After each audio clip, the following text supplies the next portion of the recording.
back to my channel. If you're new here, my name is Jumoke. Nice to meet you. I'm your favorite femininity coach and women's mentor. If you love videos like this, make sure you do like, subscribe, and hit that bell so that you can continue to get more great content. And if you're a woman that you're looking to level up in your femininity journey, you're at a crossroads, you're in a transition in your life, definitely do schedule a femininity discovery call with me. All the information will be in the description box below.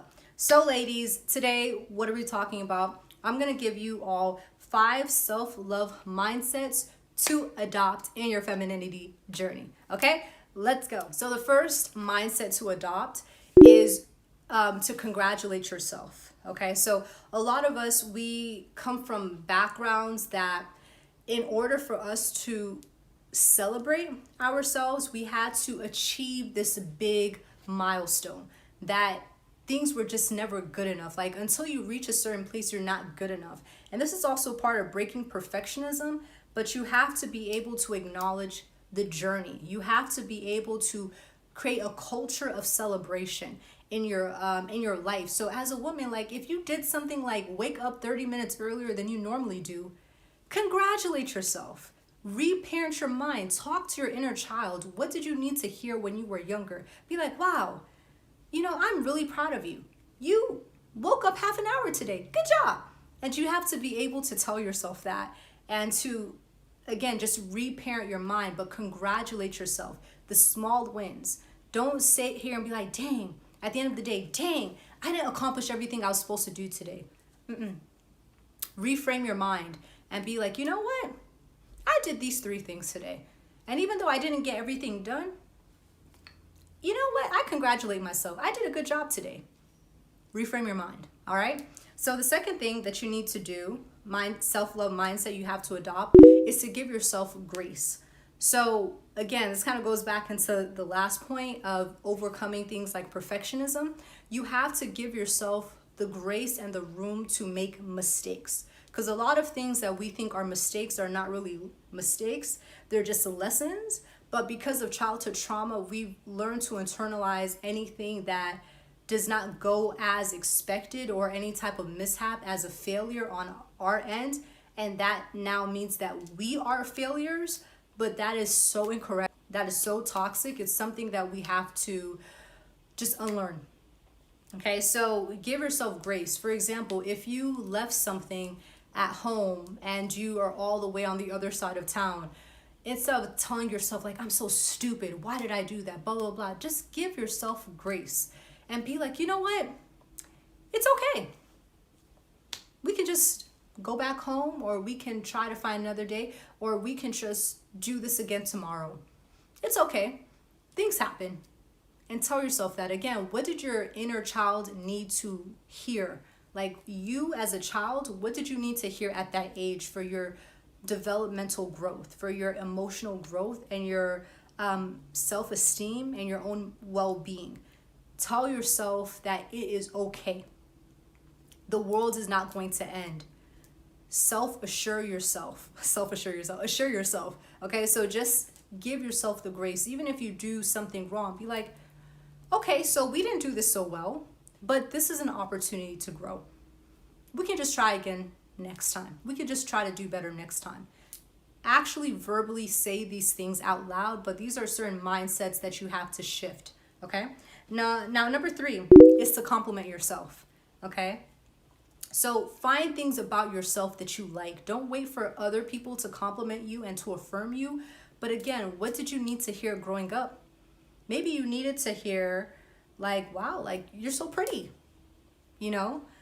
For me, every single day as part of my femininity routine, I compliment myself. So I go in the mirror, sometimes I'm naked, sometimes I'm not, and I'm like, oh my gosh, you're so cute.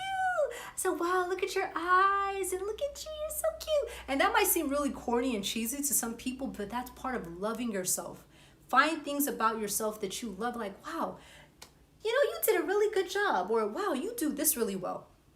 Tell that to yourself and actually compliment yourself. Like, okay, you did this. I said, okay, you're okay, leader. I see you. But talk to yourself and definitely just affirm and compliment yourself, okay? So next thing, it's similar, but you want to affirm your personhood. So a lot of us, we have went through things like shame and rejection, and just toxic childhood, things that we may not even realize, a lot of invisible trauma. And a lot of things may have taken an attack at our personhood and made us feel dehumanized. So you want to now affirm your personhood, affirm yourself. So be like, you know what? It's not right what they said to you. It's not right. You are a good, like, well, not a good person, but you know, like, you're not a bad person. You have grace, you've been forgiven, and you can still move forward. You can still do better. What they said was not right to you. You know, if you have certain situations like that, or you're remembering something from the past, whatever the case is, but affirm your personhood. When someone tries to shame you and guilt you, you need to reverse it. Don't just accept that shame and that guilt, but reverse that in your mind and be like, no, you're your own person. You have your own thoughts. You have your own feelings. It is okay to feel differently in this situation. It is okay to have your own thoughts. It is okay. And affirm your personhood.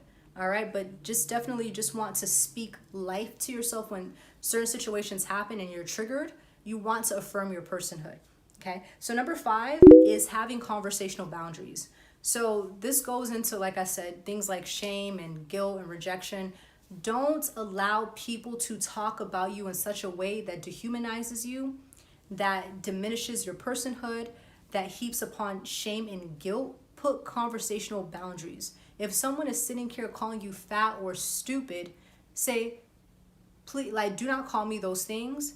If you continue to call me these things, then I'm going to step away from this conversation. And you have to have those conversational boundaries so that you can guard your heart. If someone's sitting here calling you fatty 2x4, can't get through the cafeteria door, girl, don't. Come on now. You know, having conversational boundaries so that you can protect your own soul.